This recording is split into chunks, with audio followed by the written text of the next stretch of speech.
ನಿಮಗೆ ಮುಂದಿನ ಪರೀಕ್ಷೆ ತಯಾರಿಗೆ ಯಾವ ರೀತಿಯಾಗಿ ಸಿದ್ಧತೆಯನ್ನು ನಡೆಸಬೇಕು ಅನ್ನೋದು ನಿಮಗೆ ಕ್ಲಿಯರ್ ಆಗಿ ಗೊತ್ತಾಗತ್ತೆ ಅಂತ ಹೇಳ್ತಾ ವಿಡಿಯೋನ ಪ್ರಾರಂಭ ಮಾಡೋಣ ಬನ್ನಿ. ಸೊ ಪ್ರಶ್ನೆ ಈ ಥರ ಇದೆ, 52ನೇ ಪ್ರಶ್ನೆ. ಮಾಡನು ಇದು ಡ್ಯಾಶ್ ಕ್ರಿಯಾಪದವಾಗಿದೆ ಅಂತ ಇದೆ. ಸೊ ಮಾಡನು ಅಂತಕ್ಕಂಥದ್ದು ನಿಮಗೆ ಆಬ್ವಿಯಸ್ಲಿ ಗೊತ್ತಿದೆ.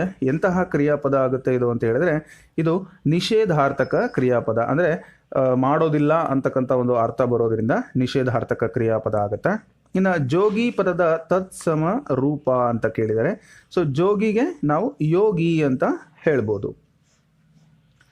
ನೆಕ್ಸ್ಟು, ಆದ್ಯ ವಚನಕಾರರ ಜೇಡರ ದಾಸಿಮಯ್ಯನವರ ಅಂಕಿತ ನಾಮ ಯಾವುದು? ಸೊ ಜೇಡರ ದಾಸಿಮಯ್ಯನವರ ಅಂಕಿತ ನಾಮ ನಿಮಗೆಲ್ಲ ಗೊತ್ತಿದೆ, ಯಾವುದು? ರಾಮನಾಥ ಅಂತಕ್ಕಂಥದ್ದು. ಸೊ ಆಯ್ಕೆ 2 ಸರಿಯಾದ ಉತ್ತರ ಆಗತ್ತೆ. ಹಾಗೆಯೇ ಮುಂದಿನ ಪ್ರಶ್ನೆ ನೋಡೋಣ. ಈ ಕೆಳಗಿನ ಪದಗಳಲ್ಲಿ ಡ್ಯಾಶ್ ಅವ್ಯಯ ಪದವಲ್ಲ ಅಂತ ಕೊಟ್ಟಿದ್ದಾರೆ. ಸೊ ಯಾವುದು ಅವ್ಯಯ ಪದವಲ್ಲ ಅಂತಕ್ಕಂಥದ್ದು? ಸೊ ಸರಿಯಾದ ಉತ್ತರ ಮನೆ ಅಂತಕ್ಕಂಥದ್ದು. ಆಯ್ಕೆ 4 ಇದು ಅವ್ಯಯ ಪದ ಅಲ್ಲ.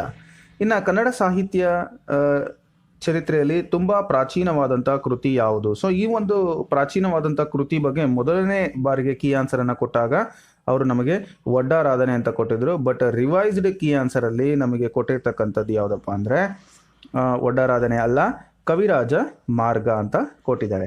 ಸೊ ಕನ್ನಡ ಸಾಹಿತ್ಯದ ಚರಿತ್ರೆಯಲ್ಲಿ ತುಂಬ ಪ್ರಾಚೀನವಾದ ಕೃತಿ ಯಾವುದಪ್ಪ ಅಂದರೆ ಅದು ಕವಿರಾಜ ಮಾರ್ಗ ಅಂತ ಹೇಳ್ಬೋದು. ಇನ್ನು ಕರ್ನಾಟಕದ ಶಿವಕಾಶಿ ಅಂತೇಳಿ ಪ್ರಸಿದ್ಧಿ ಪಡೆದಂಥ ಊರು ಯಾವುದು ಅಂತ ಕೇಳಿದ್ದಾರೆ. ಸೊ ನಿಮಗೆ ಶಿವಕಾಶಿ ಅಂತ ಹೇಳಿದ್ರೆ ಸರಿಯಾದ ಉತ್ತರ ಗದಗ. ಮುಂದಿನ ಪ್ರಶ್ನೆ ನೋಡೋಣ. ಕನ್ನಡದಲ್ಲಿ ಜ್ಞಾನಬೋಧಕ ಎಂಬ ಪತ್ರಿಕೆಯನ್ನು ಸ್ಥಾಪಿಸಿದವರು ಯಾರು ಅಂತ ಕೇಳಿದ್ದಾರೆ. ಸೊ ಇದಕ್ಕೆ ಸರಿಯಾದ ಉತ್ತರ ಯಾವುದಪ್ಪ ಅಂತ ಹೇಳಿದ್ರೆ ವೆಂಕಟ ರಂಗೋಕಟ್ಟಿ ಅಂತಕ್ಕಂಥವ್ರು. ಸೊ ಅಂದರೆ ಆಪ್ಷನ್ 1 ಇದಕ್ಕೆ ಸರಿಯಾದ ಉತ್ತರ ಆಗುತ್ತೆ. ಇನ್ನು 14 ಸಾಲಿನ ಕವಿತೆಗೆ ಡ್ಯಾಶ್ ಎನ್ನುತ್ತಾರೆ ಅಂತ ಇದೆ. ಸೊ 14 ಲೈನ್ಸ್ ಇದ್ರೆ ಅದನ್ನ ಏನಂತ ಕರಿತೀವಿ ನಾವು? ಎಸ್ ಕರೆಕ್ಟ್, ಸಾನೆಟ್ ಅಂತೇಳಿ ಕರಿತೀವಿ.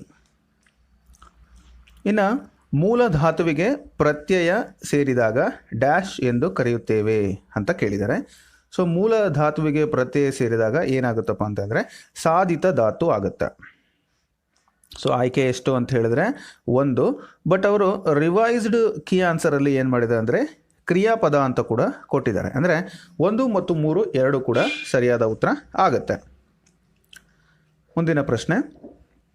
ಮುಂದಿನ ವಾಕ್ಯಗಳಲ್ಲಿ ಪ್ರಶ್ನೆ 61ರಿಂದ 65ರವರೆಗೆ ಪದಗಳು ಕ್ರಮಬದ್ಧವಾಗಿಲ್ಲ. ಅವು ಅರ್ಥಪೂರ್ಣವಾಗುವಂತೆ ಗೆರೆ ಎಳೆದು ಸೂಚಿಸಿದ ಭಾಗಗಳನ್ನು ಪುನಃ ಜೋಡಿಸಿ ಅವುಗಳ ಅನುಕ್ರಮವನ್ನು ಗುರುತಿಸಿ ಅಂತ ಕೊಟ್ಟಿದ್ದಾರೆ. ಇಲ್ಲೊಂದು ಉದಾಹರಣೆ ಕೂಡ ಅದಕ್ಕೆ ಕೊಟ್ಟಿದ್ದಾರೆ. ಇರಲಿ, ನಾವು ನೇರವಾಗಿ ಪ್ರಶ್ನೆಯನ್ನು ನೋಡೋಣ.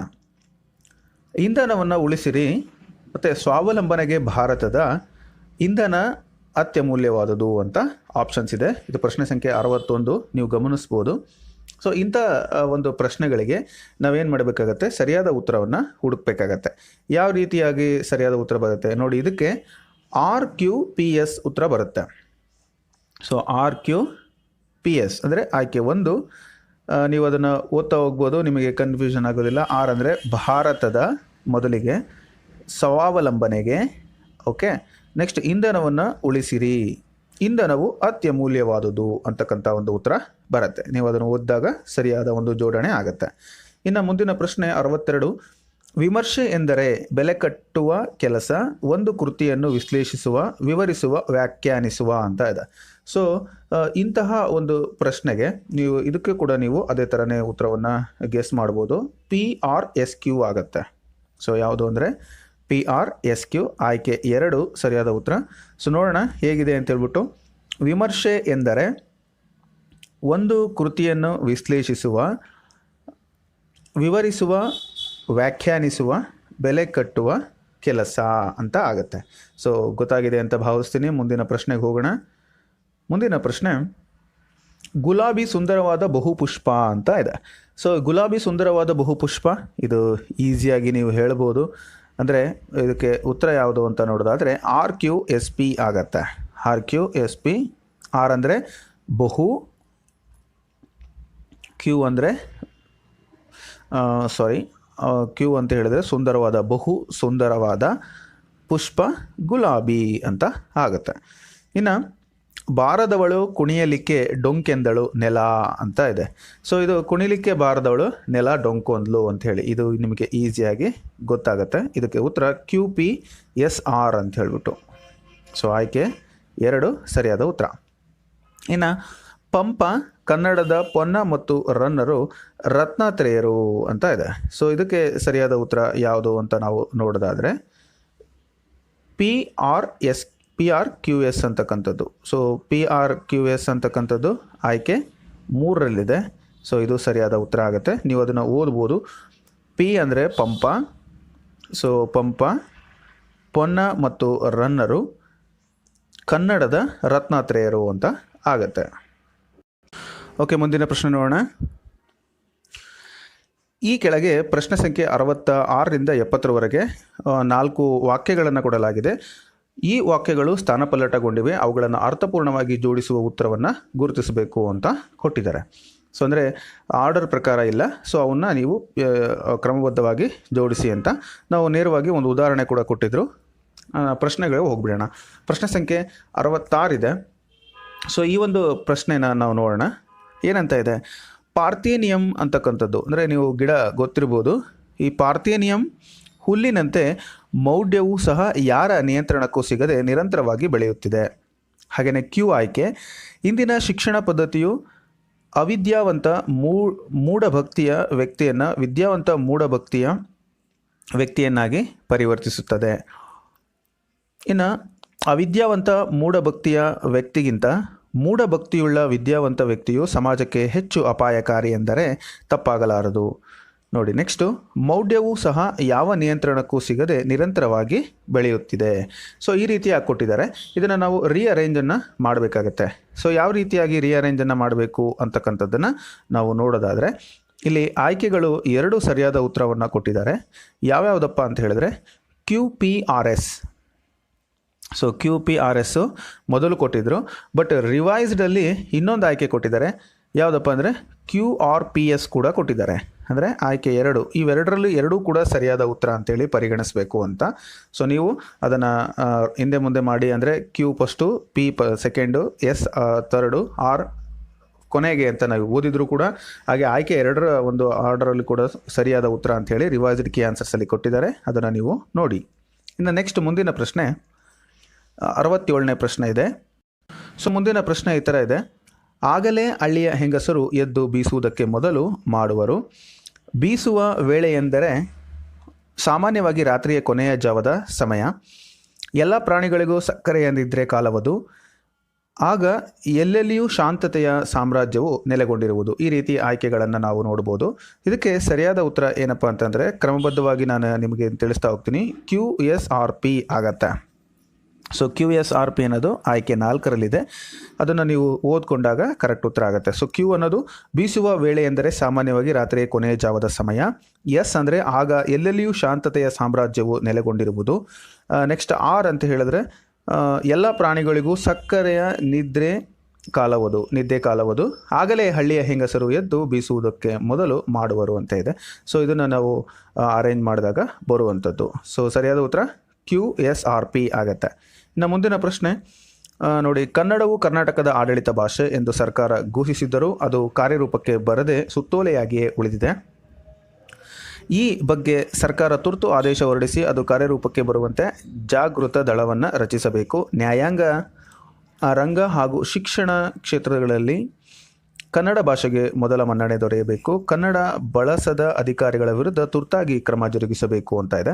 ಸೊ ಇದಕ್ಕೆ ನೀವು ಆಯ್ಕೆಯನ್ನು ನೋಡೋದಾದರೆ ಸರಿಯಾದ ಉತ್ತರ ಯಾವುದು ಅಂತ ನೋಡೋದಾದರೆ PRQS ಆಗುತ್ತೆ. ಸೊ ನೀವು ಅದನ್ನು ಓದ್ಬೋದು. ಸರಿಯಾದ ಉತ್ತರ PRQS ಆಯ್ಕೆ 2. ಸೊ ಇದನ್ನು ನೀವು ಅರೇಂಜ್ ಮಾಡಿ ನೋಡ್ಬೋದು. ಇನ್ನು ಮುಂದಿನ ಪ್ರಶ್ನೆ ಸಂಖ್ಯೆ 69. ಅದರ ಒಂದೊಂದು ಕೊಂಬೆಯು ಬಲ್ಮರದಂತೆ ಕೈ ಚಾಚಿರುತ್ತದೆ. ಅದರ ಗಾತ್ರವು 7-8 ಜನರು ತಬ್ಬಿದರೂ ಸಾಲದು. ಹಳ್ಳಿಯ ಹೊರಗಡೆ ಒಂದು ಹೆಮ್ಮರವಿರುತ್ತದೆ.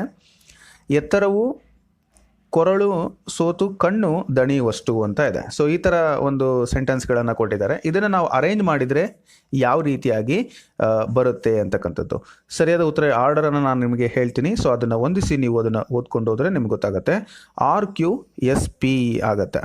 ಸೊ RQSP ಆಯ್ಕೆ 1 ಇದಕ್ಕೆ ಸರಿಯಾದ ಉತ್ತರ. ಇದನ್ನು ನೀವು ಅದೇ ಥರನೇ ಅರೇಂಜ್ ಮಾಡಿ ನಿಮಗೆ ಕರೆಕ್ಟ್ ಮೀನಿಂಗ್ಫುಲ್ ಸೆಂಟೆನ್ಸ್ ನಿಮಗೆ ಸಿಕ್ಕತ್ತೆ. ಸೊ ಮುಂದಿನ ಪ್ರಶ್ನೆ ನೋಡೋಣ. ಪ್ರಶ್ನೆ ಸಂಖ್ಯೆ 70. ಪ್ರಾಮಾಣಿಕ ಪ್ರಯತ್ನದಿಂದ ಎಂತಹ ಕಠಿಣ ಕಾರ್ಯವನ್ನು ಸುಲಭವಾಗಿ ಸಾಧಿಸಬಹುದು ಎಂಬ ವಿಶ್ವಾಸವಿರಬೇಕು. ಬೇರೆಯವರ ಬೆಂಬಲಕ್ಕಾಗಿ ಕಾದು ಕುಳಿತಿರಬಾರದು. ನಿಮ್ಮ ಕಾರ್ಯಕ್ಕೆ ಅಂತಹವರು ತಡೆಯನ್ನುಂಟು ಮಾಡುತ್ತಾರೆ, ಏಕೆಂದರೆ ನಮ್ಮ ಯಶಸ್ಸನ್ನು ಸಹಿಸಲಾರದವರಿರುತ್ತಾರೆ ಅಂತ ಇದೆ. ಸೊ ಇದನ್ನು ನಾವು ಆರ್ಡರನ್ನು ಆಗಿ ನೋಡಿದಾಗ ಇಂತಹ ಒಂದು ಪ್ರಶ್ನೆಗೆ ಇದಕ್ಕೆ ಸರಿಯಾದ ಉತ್ತರ QSRP ಆಗುತ್ತೆ. ಸೊ QSRP ಅಂತಕ್ಕಂಥದ್ದು ಆಯ್ಕೆ 3ರಲ್ಲಿದೆ. ಸೊ ಇದೇ ಥರನೇ ನೀವು ಅರೇಂಜ್ ಮಾಡಿ ಅದನ್ನು ಓದಿದಾಗ ನಿಮಗೆ ಕರೆಕ್ಟ್ ಉತ್ತರ ಸಿಗುತ್ತೆ. ನೀವು ಅರೇಂಜ್ ಮಾಡಿ ಓದಿದರೆ ನಿಮಗೆ ಕ್ಲಿಯರ್ ಮೀನಿಂಗ್ ಬರುತ್ತೆ. ನೋಡೋಣ, ನಾನು ಓದಿ ಹೇಳ್ತೀನಿ ನಿಮಗೆ. Q ಅಂದರೆ ಮೊದಲನೇದು ಬೇರೆಯವರ ಬೆಂಬಲಕ್ಕಾಗಿ ಕಾದು ಕುಳಿತಿರಬಾರದು. ಎಸ್, ನೆಕ್ಸ್ಟು ಏಕೆಂದರೆ ನಮ್ಮ ಯಶಸ್ಸನ್ನು ಸಹಿಸಲಾರದವರಿರುತ್ತಾರೆ. ಆರ್, ನಿಮ್ಮ ಕಾರ್ಯಕ್ಕೆ ಅಂತಹವರು ತಡೆಯನ್ನುಂಟು ಮಾಡುತ್ತಾರೆ. ಲಾಸ್ಟ್ P, ಪ್ರಾಮಾಣಿಕ ಪ್ರಯತ್ನದಿಂದ ಎಂತಹ ಕಠಿಣ ಕಾರ್ಯವನ್ನು ಸುಲಭವಾಗಿ ಸಾಧಿಸಬಹುದು ಎಂಬ ವಿಶ್ವಾಸವಿರಬೇಕು. ಸೊ ಆರ್ಡರ್ ಕರೆಕ್ಟ್ ಆಯಿತು. ಆಯ್ಕೆ 3 ಇದಕ್ಕೆ ಸರಿಯಾದ ಉತ್ತರ ಆಗುತ್ತೆ. ಇನ್ನು ಕೆಳಗೆ ಕೊಡಲಾದಂತಹ ಗಾದೆಗಳ ಅರ್ಥವನ್ನು ಗ್ರಹಿಸಿ ಪೂರ್ಣಗೊಳಿಸಿ ಅಂತ ಕೊಟ್ಟಿದ್ದಾರೆ. ಗಾದೆಯನ್ನು ಪೂರ್ಣಗೊಳಿಸಬೇಕಾಗತ್ತೆ ನಾವು. ತುಸು ತಿಂದರೂ ಡ್ಯಾಶ್ ತಿನ್ನಬಾರದು, ಗಾದೆಯನ್ನು ಪೂರ್ಣಗೊಳಿಸಿ ಅಂತ ಇದೆ. ತುಸು ತಿಂದರೂ ಡ್ಯಾಶ್ ತಿನ್ನಬಾರದು ಅಂತ ಇದೆ. ಸೊ ಯಾವುದು? ಕಸವನ್ನು ತಿನ್ನಬಾರದು ಅಂತ ಗೊತ್ತಿರಲಿ ನಿಮಗೆ. ಊಟಕ್ಕೆ ಮುಂದಿರಬೇಕು, ಡ್ಯಾಶ್ ಹಿಂದಿರಬೇಕು ಅಂತ ಇದೆ. ಯಾವುದರಲ್ಲಿ ಹಿಂದಿರಬೇಕು ಅಂದರೆ ಸ್ನಾನಕ್ಕೆ. ಇನ್ನು ಎಮ್ಮೆ ಮೇಲೆ ಡ್ಯಾಶ್ ಹೊಯ್ದಂಗ ಅಂತ ಇದೆ. ಸೊ ಎಮ್ಮೆ ಮೇಲೆ ಏನು ಸುರಿದಂಗೆ? ಮಳೆ ಸುರಿದಂಗೆ. ಏನಾದರೂ ಪ್ರಯೋಜನ ಇದೆಯಾ? ಇಲ್ಲ ಅಂತ ಹೇಳ್ಬಿಟ್ಟು. ಅಂದರೆ ಕೆಲವರು ಎಷ್ಟೇ ಹೇಳಿದರೂ ಕೇಳೋದಿಲ್ಲ, ಅಂಥವ್ರಿಗೆ ಈ ಥರ ಗಾದೆಯನ್ನು ಹೇಳ್ತಾರೆ, ಎಮ್ಮೆ ಮೇಲೆ ಮಳೆ ಸುರಿದಂಗೆ ಆಯಿತು ಅಂತ ಹೇಳ್ಬಿಟ್ಟು. ಇನ್ನು ಕಪ್ಪೆ ಹಿಡಿದು ಡ್ಯಾಶ್ ಹಾಕಿದಂಗ. ಈಗ ನಾವು ಪ್ರೈಮರಿ ಸ್ಕೂಲಲ್ಲಿ ಕೆಲವೊಂದು ಸರಿ ಟೀಚರ್ಸಿಗೆ ಈ ಥರ ಸವಾಲು ಎದುರಾಗುತ್ತೆ. ಮಕ್ಕಳಿಗೆ ಎಷ್ಟೇ ಹೇಳಿದರೂ ಕೂಡ ಅವರು ತಮ್ಮ ಮಾತನ್ನು ಕೇಳೋದಿಲ್ಲ. ಅಂದರೆ ತುಂಟಾಟ ಜಾಸ್ತಿ ಇರುತ್ತೆ. ಅದಕ್ಕೆ ನಾವು ಅದನ್ನು ಕಪ್ಪೆ ಹಿಡಿದು ತಕ್ಕಡಿಗೆ ಹಾಕಿದಂಗೆ ಅಂತೇಳಿ ಹೇಳ್ತೀವಿ, ತಕ್ಕಡಿಗೆ. ಇನ್ನು ಮುಂದಿನ ಪ್ರಶ್ನೆ, ಕೆಳಗೆ ಕೊಡಲಾದ ಒಗಟುಗಳನ್ನು ಬಿಡಿಸಿ ಉತ್ತರವನ್ನು ಗುರುತಿಸಿ ಅಂತ ಕೊಟ್ಟಿದ್ದಾರೆ. ಸೊ ಒಗಟು ಈ ಥರ ಇದೆ. ಸಂತೆ ತುಂಬ ಅವ್ವ ಮಗಳದೇ ದಾರ್ಬಾರು. ಯಾರು ಅವ್ವ ಮಗಳು? ಸಂತೆಯಲ್ಲಿ ಎಲ್ಲ ಕಡೆಗೂ ಇರ್ತಾರವರು. ಯಾರಂದರೆ ಸೇರು ಮತ್ತು ಪಾವು. ಏನಾದರೂ ಅಳತೆ ಅಂದರೆ ಪ್ರತಿಯೊಬ್ಬ ವ್ಯಾಪಾರಿ ಪ್ರತಿಯೊಬ್ಬ ವಸ್ತುವನ್ನು ಅಳತೆಯನ್ನು ಮಾಡಬೇಕಾದ್ರೆ ಸೇರು ಮತ್ತು ಪಾವು ಬೇಕೇ ಬೇಕು. ಹಾಗಾಗಿ ಅವ್ರದ್ದೇ ದರ್ಬಾರ್ ಆಗಿರುತ್ತೆ. ಸೇರು ಅವ್ವ, ಪಾವು ಮಗಳು. ಇನ್ನು 1000 ಕಣ್ಣಿನ ಸರದಾರನಾದರೂ ನೋಡುವುದು 2 ಕಣ್ಣುಗಳಲ್ಲಿ. ಸೊ ಮೈಯೆಲ್ಲ ರೆಕ್ಕೆಗಳಲ್ಲೆಲ್ಲ ಕಣ್ಣಿರುತ್ತೆ, ಆದರೆ ನೋಡೋದು 2 ಕಣ್ಣಲ್ಲಿ. ಯಾರಪ್ಪ ಅಂದರೆ ಅದು ನವಿಲು. ಮತ್ತು ಮುಂದಿನ ಪ್ರಶ್ನೆ, ಕೆಳಗಿನ ಪ್ರಶ್ನೆಗಳನ್ನು ಓದಿ ಉತ್ತರವನ್ನು ಗುರುತಿಸಿ ಅಂತ ಕೊಟ್ಟಿದ್ದಾರೆ. ಪ್ರಶ್ನೆ ಸಂಖ್ಯೆ 77ರಿಂದ 90ರವರೆಗೂ ನಾವು ಉತ್ತರವನ್ನು ಬರೀಬೇಕಾಗತ್ತೆ. ಸಂಚಿ ಹೊನ್ನಮ್ಮ ರಚಿಸಿದ ಹದಿಬದೆಯ ಧರ್ಮ ಎಂತಹ ಕಾವ್ಯ? ಹದಿಬದೆಯ ಧರ್ಮ ಅಂತಕ್ಕಂಥದ್ದು ಸಂಚಿ ಹೊನ್ನಮ್ಮ ಅವರು ರಚಿಸಿದಂತಹ ಕಾವ್ಯ. ಇದು ಎಂತಹ ಕಾವ್ಯ ಅಂತೇಳಿ ಕೇಳಿದ್ದಾರೆ. ಇದಕ್ಕೆ ಸರಿಯಾದ ಉತ್ತರ ಇದು ಸಾಂಗತ್ಯ ಕಾವ್ಯ. ಅಂದರೆ ಯಾವುದು ಉತ್ತರ? ಆಪ್ಷನ್ 4 ಸರಿಯಾದ ಉತ್ತರ ಆಗುತ್ತೆ. ಇನ್ನು ಪಯಣ, ಈ ಪದದ ಮೂಲ ರೂಪ ಯಾವುದು? ಪಯಣ ಅಂತಂದರೆ ನಿಮಗೆ ಆಬ್ವಿಯಸ್ಲಿ ಗೊತ್ತು, ಪ್ರಯಾಣ ಅಂತ ಆಗುತ್ತೆ. ಆಯ್ಕೆ 2 ಸರಿಯಾದ ಉತ್ತರ. ಇನ್ನು ಮಳೆಗಾಲ ಅಂತಕ್ಕಂಥದ್ದು ಏನು? ದ್ವಿಗು ಸಮಾಸನ, ತತ್ಪುರುಷ ಸಮಾಸನ, ಅಂಶಿ ಸಮಾಸನ, ಕರ್ಮಧಾರೆಯ ಸಮಾಸನ ಅಂತ ಕೇಳಿದ್ದಾರೆ. ಸೊ ಇದು ತತ್ಪುರುಷ ಸಮಾಸ. ಸೊ ಸಮಾಸಗಳ ಬಗ್ಗೆ ಕೂಡ ನಾನು ವಿಡಿಯೋ ಕ್ಲಾಸನ್ನು ಮಾಡಿದ್ದೀನಿ, ಅಲ್ಲಿ ನೀವು ಹೋಗಿ ನೋಡ್ಬೋದು ಡೀಟೇಲ್ ಆಗಿ. ಆವಾಗ ನಿಮಗೆ ಕ್ಲಿಯರ್ ಆಗಿ ಅರ್ಥ ಆಗ್ತದೆ. ಇನ್ನು ತಾಳುವಿಕೆಗಿಂತ ತಪವು ಇಲ್ಲ ಎಂದ ಕೀರ್ತನಕಾರರು ಯಾರು? ಸೊ ಯಾರು ಆ ಒಂದು ಕೀರ್ತನವನ್ನು ರಚನೆ ಮಾಡಿದವರು ಅಂತ ಹೇಳಿದ್ರೆ ವಾದಿರಾಜರು. ನೋಡೋದಕ್ಕೆ ತಾಳ್ಮೆ ಭಾಳ ಇಂಪಾರ್ಟೆಂಟ್ ಅನ್ನೋದು ನಮಗಿಲ್ಲಿ ಗೊತ್ತಾಗುತ್ತೆ. ಇನ್ನು ಕೆಳಗೆ ಕೊಟ್ಟಿರುವ ಪದಗಳಿಗೆ ವಿರುದ್ಧ ಪದವನ್ನು ಗುರುತಿಸಿ ಅಂತ ಇದೆ. ವಿದ್ರೂಪ. ಸೊ ವಿದ್ರೂಪ ಅಂತಕ್ಕಂಥದ್ದಕ್ಕೆ ಸರಿಯಾದ ಉತ್ತರ ಯಾವುದಪ್ಪ ಅಂತಂದರೆ ಸುರೂಪ ಅಂತಕ್ಕಂಥದ್ದು. ಯಾವುದು? ಆಯ್ಕೆ 3 ಇದಕ್ಕೆ ಸರಿಯಾದ ಉತ್ತರ ಆಗುತ್ತೆ. ಸುರೂಪ. ನೆಕ್ಸ್ಟು ಮುಂದಿನ ಪ್ರಶ್ನೆ, ಸದ್ ಬಳಕೆ ಈ ಪದವನ್ನು ಬಿಡಿಸಿ ಬರೆದಾಗ ಸತ್ ಪ್ಲಸ್ ಬಳಕೆ ಆಗತ್ತೆ. ಸೊ ಸತ್ ಪ್ಲಸ್ ಬಳಕೆ ಸದ್ ಬಳಕೆ. ಇನ್ನು ಬರೆಯಲಿಲ್ಲ ಎಂಬುದು ಡ್ಯಾಶ್ ಪದ ಆಗಿದೆ. ಬರೆಯಲಿಲ್ಲ ಅಂತಕ್ಕಂಥದ್ದು ನಿಷೇಧಾರ್ಥಕ ಪದ ಆಗಿದೆ ನಾವು ಹೇಳ್ಬೋದು. ಅಂದರೆ ಇಲ್ಲ ಅಂತಕ್ಕಂಥ ವರ್ಡ್ ಇದೆ ನೋಡಿ, ಅದಕ್ಕಾಗಿ. ಇನ್ನು ಬೊಂಬಾಯಿ ಬೋಂಡಾ ಎಂಬುದು ಡ್ಯಾಶ್ ವಿಶೇಷಣ ಅಂತ ಕೇಳಿದರೆ. ಸೊ ಇದು ಎಂಥ ವಿಶೇಷಣ ಇದು ಅಂದರೆ ಸಂಜ್ಞಾವಾಚಕ ವಿಶೇಷಣ ಆಗುತ್ತೆ. ಆಯ್ಕೆ 1 ಸರಿಯಾದ ಉತ್ತರ. ನೆನಪಿರಲಿ, ನಾನು ಹೇಳ್ತಕ್ಕಂಥದ್ದು ಕೇವಲ ಅಫಿಷಿಯಲ್ ಕೀ ಆನ್ಸರ್ಸು, ಯಾವುದೇ ಒಂದು ರೆಫರೆನ್ಸ್ ಅಥವಾ ಇನ್ನೊಂದೆಲ್ಲ. ಅಫಿಷಿಯಲ್ ಆಗಿ ವೆಬ್ಸೈಟಲ್ಲಿ ಬಿಡುಗಡೆ ಮಾಡಿದ್ದು ಮತ್ತು ರಿವೈಸ್ಡ್ ಕೂಡ ನಾನು ಸೇರಿಸಿ ನಿಮಗೆ ತಿಳಿಸ್ತಾ ಇದ್ದೀನಿ. ಯಾಕೆಂದರೆ ಮುಂದಿನ ಪರೀಕ್ಷಾ ತಯಾರಿಗೆ ಸರಿಯಾದ ಉತ್ತರಗಳು ನಿಮಗೆ ಸಿಗಲಿ ಅಂತಕ್ಕಂಥ ಒಂದು ಅಭಿಪ್ರಾಯದಿಂದ. ಮುಂದಿನ ಪ್ರಶ್ನೆ, ಕುರುಕ್ಷೇತ್ರ ಎಂಬ ಪದದಲ್ಲಿ ತ್ರ ಎಂಬ ಅಕ್ಷರ ಏನಾಗಿದೆ ಅಂತ ಕೇಳಿದ್ದಾರೆ. ಸೊ ಕುರುಕ್ಷೇತ್ರ ಅದರಲ್ಲಿ ಅದು ತ್ರ ಅಂತಕ್ಕಂಥದ್ದು ಒತ್ತಕ್ಷರ ಆಗಿದೆ. ತುಂಬ ಇಂಪಾರ್ಟೆಂಟು, ಸಿಂಪಲ್ ಆಗಿದೆ ಇದು. ಕುರುಡು ಕಾಂಚನ ಕುಣಿಯುತ್ತಲಿತ್ತೋ ಈ ಪದ್ಯವನ್ನು ರಚಿಸಿದವರು ಯಾರು ಅಂತ ಕೇಳಿದ್ದಾರೆ. ಸೊ ಕುರುಡು ಕಾಂಚನ ಕುಣಿಯುತ್ತಲಿತ್ತೋ ದ.ರಾ ಬೇಂದ್ರೆ ಅವರ ಒಂದು ರಚನೆ. ಸೊ ಸರಿಯಾದ ಉತ್ತರ ಆಯ್ಕೆ 4. ಮುಂದಿನ ಪ್ರಶ್ನೆ, ಎಲ್ಲೋ ಹುಡುಕಿದೆ ಇಲ್ಲದ ದೇವರ ಕಲ್ಲು ಮಣ್ಣಿನ ಗುಡಿಯೊಳಗೆ, ಇಲ್ಲೇ ಇರುವ ಪ್ರೀತಿ ಸ್ನೇಹಗಳ ಗುರುತಿಸದಾದೆವು ನಮ್ಮೊಳಗೆ. ಸೊ ಈ ಒಂದು ಕವಿಯ ಕಾವ್ಯದ ಸಾಲುಗಳು, ಯಾವ ಒಂದು ಕವಿಯ ಕಾವ್ಯದ ಸಾಲುಗಳು ಅಂತ ಇದೆ, ಇದು ನಮ್ಮ GS ಶಿವರುದ್ರಪ್ಪನವರು ಬರೆದಿರ್ತಕ್ಕಂತಹ ಒಂದು ಕಾವ್ಯದ ಸಾಲುಗಳು. ಮುಂದಿನ ಪ್ರಶ್ನೆ, ಮುಸುರೆ ಕೈಯಿಂದ ಕಾಗೆ ಹೊಡೆಯುವುದಿಲ್ಲ. ಅಂದರೆ ಮುಸುರೆ ಕೈ ಅಂದರೆ ಎಂಜಲ್ ಕೈ ಇದ್ದರೆ ಅದನ್ನು ನಾವು ಕಾಗೆಯನ್ನು ಕೂಡ ಓಡಿಸೋದಿಲ್ಲ ಅಂತಾರೆ. ಅದಕ್ಕೆ ಅರ್ಥ ಏನಪ್ಪ ಅಂತ ಹೇಳಿದ್ರೆ ಜಿಪುಣ ಅಂತಕ್ಕಂಥದ್ದು, ಅಂದರೆ ತುಂಬ ಕಂಜೂಸ್ ಅಂತಕ್ಕಂಥ ಒಂದು ಅಭಿಪ್ರಾಯ. ನೆಕ್ಸ್ಟು, ಬಾಲಕ ಚೆಂಡನ್ನು ಎಸೆದನು ಈ ವಾಕ್ಯದಲ್ಲಿ ಚೆಂಡನ್ನು ಪದದಲ್ಲಿರ್ತಕ್ಕಂಥ ವಿಭಕ್ತಿ ಪ್ರತ್ಯಯ ಯಾವುದು ಅಂತ ಕೇಳಿದ್ದಾರೆ. ಸೊ ಇಲ್ಲಿ ಬಾಲಕ ಚೆಂಡನ್ನು ಎಸೆದನು ಅಂತ ಇದೆ. ಇಲ್ಲಿರ್ತಕ್ಕಂಥದ್ದು ಅನ್ನು ಅಂತಕ್ಕಂಥ ಒಂದು ವಿಭಕ್ತಿ ಪ್ರತ್ಯಯ ಇದೆ, ಅದು ದ್ವಿತೀಯ ವಿಭಕ್ತಿ ಪ್ರತ್ಯಯ. ಇನ್ನು ಸಪ್ತ ಪ್ಲಸ್ ಪದಿ ಸಪ್ತಪದಿ ಎಂಬುದು ಯಾವ ಸಮಾಸವಾಗಿದೆ ಅಂತ ಕೇಳಿದರೆ, ಇದು ಸಪ್ತಪದಿ ಅಂತಕ್ಕಂಥದ್ದು ದ್ವಿಗು ಸಮಾಸ ಆಗಿದೆ. ಆಯ್ಕೆ 2 ಸರಿಯಾದ ಉತ್ತರ ಆಗತ್ತೆ. ಇನ್ನು ಒಂದು ಉದ್ಗೃತ ಭಾಗ ಅಂದರೆ ಒಂದು ಗದ್ಯ ಭಾಗವನ್ನು ಕೊಟ್ಟಿದ್ದಾರೆ. ಸೊ ಆ ಗದ್ಯ ಭಾಗವನ್ನು ಓದಿ ನಾವೇನು ಮಾಡಬೇಕಾಗತ್ತೆ, ಉತ್ತರವನ್ನು ತಿಳಿಸ್ಬೇಕಾಗತ್ತೆ. ಸೊ ನೀವು ಶಾರ್ಟ್ ಪೀರಿಯಡಲ್ಲಿ ಇದನ್ನು ಓದ್ಕೊಳ್ಳಿ. ಪ್ರಾಚೀನ ಪರಂಪರೆ ಹೊಂದಿದ ಕನ್ನಡ 2000 ವರ್ಷಗಳ ಇತಿಹಾಸ ಅಂತ ಒಂದು ಭಾಗವನ್ನು ಕೊಟ್ಟಿದ್ದಾರೆ. ಸೊ ಇದನ್ನು ನೀವು ನಿಧಾನವಾಗಿ ಓದ್ತಾ ಹೋಗಿ. ನಾನು ಫಾಸ್ಟಾಗಿ ಮೂವ್ ಮಾಡ್ತಿದ್ದೀನಿ ಅಂತ ಅಂದ್ಕೋಬೇಡಿ, ನೀವು ಸ್ಟಾಪ್ ಮಾಡಿ ಓದಿ ನಂತರ ಅದನ್ನು ಕಂಟಿನ್ಯೂ ಮಾಡ್ಬೋದು. ಅಥವಾ ಪ್ರಶ್ನೆ ಪತ್ರಿಕೆ PDF ನಿಮಗೆ ಸಿಗುತ್ತೆ, KPSC ವೆಬ್ಸೈಟಲ್ಲೇ ಸಿಗ್ತದೆ. ಸೊ ಆ ವೆಬ್ಸೈಟಲ್ಲಿ ಹಳೆಯ ಪ್ರಶ್ನೆ ಪತ್ರಿಕೆಯನ್ನು ಡೌನ್ಲೋಡ್ ಮಾಡಿ ನೋಡ್ಕೊಳ್ಳಿ. ತುಂಬ ಚೆನ್ನಾಗಿ ನೀವು ಆ ಮುಂದಿನ ಪರೀಕ್ಷಾ ತಯಾರಿಯನ್ನು ಮಾಡಿಕೊಳ್ಬೋದು. Okay, right. ಮುಂದಿನ ಪ್ರಶ್ನೆ, ಇಲ್ಲಿ ಆ ಗದ್ಯ ವಿಭಾಗಕ್ಕೆ ಸಂಬಂಧಪಟ್ಟಂತೆ ಇರುವಂಥ ಪ್ರಶ್ನೆಯನ್ನು ನಾವಿಲ್ಲಿ ನೋಡ್ತಾ ಇದ್ದೀವಿ.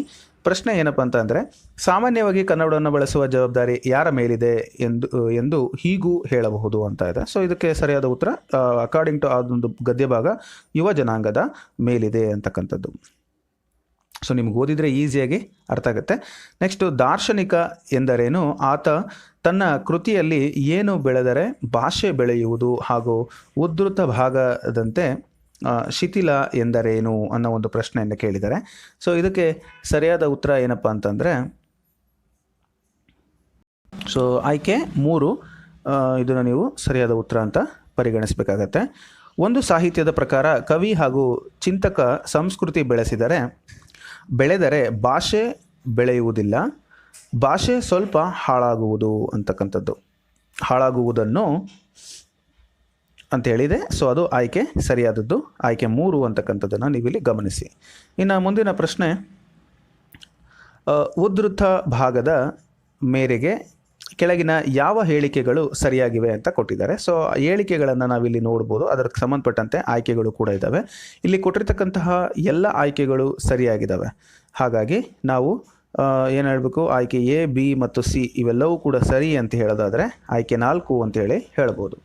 ಇನ್ನೊಂದು, ಉದ್ಧೃತ ಭಾಗದ ಮೇರೆಗೆ ಈ ಯಾವ ಭಾಷೆಯು ಶಾಸ್ತ್ರೀಯ ಸ್ಥಾನಮಾನ ಹೊಂದಿದೆ ಅಂತೇಳಿ ಕೇಳಿದ್ದಾರೆ. ಸೊ ಅದಕ್ಕೆ ಆಯ್ಕೆಗಳನ್ನು ಕೂಡ ನಾವಿಲ್ಲಿ ನೋಡ್ಬೋದು. ಯಾವುದಪ್ಪ ಅಂತ ಹೇಳಿದ್ರೆ ಅದು ಕನ್ನಡ ಭಾಷೆ ಅಂತಕ್ಕಂಥದ್ದು. ಸೊ ಸರಿಯಾದ ಉತ್ತರ ಆಯ್ಕೆ 1.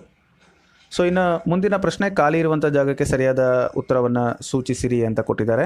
ಅಲ್ಪಡು ಎಂಬ ಪ್ರತ್ಯಯವನ್ನು ಡ್ಯಾಶ್ಗೆ ಸೇರಿಸುತ್ತೇವೆ ಅಂತ ಕೊಟ್ಟಿದ್ದಾರೆ. ಅಲ್ಪಡು ಅಂತಕ್ಕಂಥದ್ದು ಯಾವ ಒಂದು ಪ್ರತ್ಯಯ ಆಗುತ್ತೆ ಅಂಥೇಳಿ. ಸೊ ಆಯ್ಕೆಗಳು ಕರ್ಮಪದ, ಮತ್ತು ಕಾಲಸೂಚಕ ಪ್ರತ್ಯಯ, ಕ್ರಿಯಾಪದದ ಧಾತು, ಕರ್ತೃಪದ ಅಂತ ಇದೆ. ಸೊ ಇದಕ್ಕೆ ಸರಿಯಾದ ಉತ್ತರ ಏನಪ್ಪ ಅಂತ ಹೇಳಿದ್ರೆ ಕ್ರಿಯಾಪದದ ಧಾತು ಅಂತಕ್ಕಂಥದ್ದು. ಇನ್ನು ಹಳೆಯ ಪುಸ್ತಕ ಎಂಬ ಪ್ರಯೋಗದಲ್ಲಿ ಹಳೆಯ ಎಂಬುದು ಏನು ಅಂತಕ್ಕಂಥದ್ದು. ಹಳೆಯ ಅಂತಕ್ಕಂಥ ಅದರ ಒಂದು ಗುಣವನ್ನು ತಿಳಿಸೋದ್ರಿಂದ ಅದನ್ನು ಗುಣವಾಚಕ ಅಂತ ಹೇಳ್ತೀವಿ. ಮುಂದಿನ ಪ್ರಶ್ನೆ 97ನೇ ಪ್ರಶ್ನೆ ಈ ಥರ ಇದೆ. ಇವರಂ ಪ್ರಾಣಪ್ರಿಯರಂ ನೆವಮಿಲ್ಲದೆ ಕರ್ವಮಶಮೆ ನೆವಮನೆ ಕಂದ. ಈ ಪದ್ಯ ಡ್ಯಾಶ್ಗೆ ಉದಾಹರಣೆ ಆಗಿದೆ ಅಂತೇಳಿ ಕೇಳಿದ್ದಾರೆ. ಸೊ ಈ ಒಂದು ಪದ್ಯ ಕಂದ ಪದ್ಯ ಅಂತ ನಾವು ಹೇಳ್ಬೋದು. ಸೊ ಹಾಗಾಗಿ ಆಯ್ಕೆ 4 ಇದಕ್ಕೆ ಸರಿಯಾದ ಉತ್ತರ ಆಗುತ್ತೆ. ಇನ್ನು ಮುಂದಿನ ಪ್ರಶ್ನೆ, ಈ ಕೆಳಗಿನವುಗಳಲ್ಲಿ ಓಷ್ಟ್ಯ ಧ್ವನಿಯಾಗಿರುವುದು ಯಾವುದು ಅಂತ ಕೊಟ್ಟಿದ್ದಾರೆ. ಸೊ ಇದಕ್ಕೆ ಸರಿಯಾದ ಉತ್ತರ ಪ ಬ ಅಂತಕ್ಕಂಥದ್ದು, ಅಂದರೆ ಆಯ್ಕೆ 4 ಸರಿಯಾದ ಉತ್ತರ ಆಗುತ್ತೆ. ಇನ್ನು ಜನಕಂಗೆ ನಾವನ್ಯರಲ್ಲ, ಇಲ್ಲಿ ಜನಕಂಗೆ ಎಂಬುದು ಡ್ಯಾಶ್ ವಿಭಕ್ತಿ ಅಂತ ಕೇಳಿದ್ದಾರೆ. ಸೊ ವಿಭಕ್ತಿ ಪ್ರತ್ಯಯ ಜನಕಂಗೆ ಅಂತ ಇದೆ. ಇದನ್ನು ಚತುರ್ಥ ವಿಭಕ್ತಿ ಪ್ರತ್ಯಯ ಅಂತ ನಾವು ಹೇಳಬಹುದು. ಕೊನೆಯ ಪ್ರಶ್ನೆ, ಪಂಚಮ ವಿಭಕ್ತಿಯು ಡ್ಯಾಶ್ ಕಾರಕ ಅಂತ ಕೇಳಿದ್ದಾರೆ. ಸೊ ಪಂಚಮ ವಿಭಕ್ತಿ ಪ್ರತ್ಯಯವನ್ನು ನಾವು ಯಾವ ಕಾರಕ ಅಂತ ಹೇಳ್ತೀವಿ ಅಂತ ಹೇಳಿದ್ರೆ ಇದು ಆಪಾದನ ಕಾರಕ ಆಗಿರುತ್ತೆ. ಸೊ ಸ್ನೇಹಿತರೆ, ಮುಂದಿನ ಪರೀಕ್ಷಾ ಸಿದ್ಧತೆಯನ್ನು ನಡೆಸ್ತಾ ಇದ್ದರೆ ನೀವು ನಮ್ಮ ಒಂದು TM ಲರ್ನಿಂಗ್ ಸೆಂಟರ್ ಚಾನಲಲ್ಲಿ ಸಾಕಷ್ಟು ವಿಡಿಯೋಗಳಿದ್ದಾವೆ. ಅಂದರೆ ಹಿಂದಿನ ಪ್ರಶ್ನೆ ಪತ್ರಿಕೆಗಳ ವಿಶ್ಲೇಷಣೆ ಇರ್ಬೋದು, ಅಥವಾ ಹೊಸ ತರಗತಿಗಳಿರ್ಬೋದು, ಅದು ಶೈಕ್ಷಣಿಕ ಮನೋವಿಜ್ಞಾನದಿಂದ ಹಿಡಿದು ಪ್ರತಿಯೊಂದಕ್ಕೂ ಕೂಡ ನಿಮಗೆ ಕೆಲವೊಂದು ವಿಡಿಯೋಗಳನ್ನು ನಾವು ಕೊಟ್ಟಿರ್ತೀವಿ. ಸೊ ಅವುಗಳನ್ನೆಲ್ಲವನ್ನು ಕೂಡ ನೋಡಿ, ಮತ್ತು ನಿಮಗೆ ಯಾವುದಾದ್ರೂ ಮುಂದಿನ ಪರೀಕ್ಷಾ ತಯಾರಿಗೆ ಸಿದ್ಧತೆ ನಡೆಸ್ತಿದ್ರೆ ಇಂತಹ ಪರೀಕ್ಷೆ ಅಂತೇಳಿ ಕಮೆಂಟ್ ಮೂಲಕ ತಿಳಿಸಿ. ಅದಕ್ಕೂ ಕೂಡ ನಾವು ಪ್ರಶ್ನೆ ಪತ್ರಿಕೆಗಳನ್ನು ಅಥವಾ ಅದಕ್ಕೆ ಸಂಬಂಧಪಟ್ಟಂಥ ತರಗತಿಗಳನ್ನು ತೆಗೆದುಕೊಳ್ಳುವಂಥ ಪ್ರಯತ್ನ ಮಾಡ್ತೀವಿ. Thank you so much. ಹಾಗೆ ನಾನು ಆಗಲೇ ಹೇಳಿದಂಗೆ ಟೆಲಿಗ್ರಾಮ್ ಚಾನಲ್ನ ಲಿಂಕ್ ಕೂಡ ಇದೆ, TM ಲರ್ನಿಂಗ್ ಸೆಂಟರ್, ಅಲ್ಲಿ ಕೂಡ ನೀವು ಜಾಯ್ನ್ ಆಗ್ಬೋದು. ಧನ್ಯವಾದಗಳು.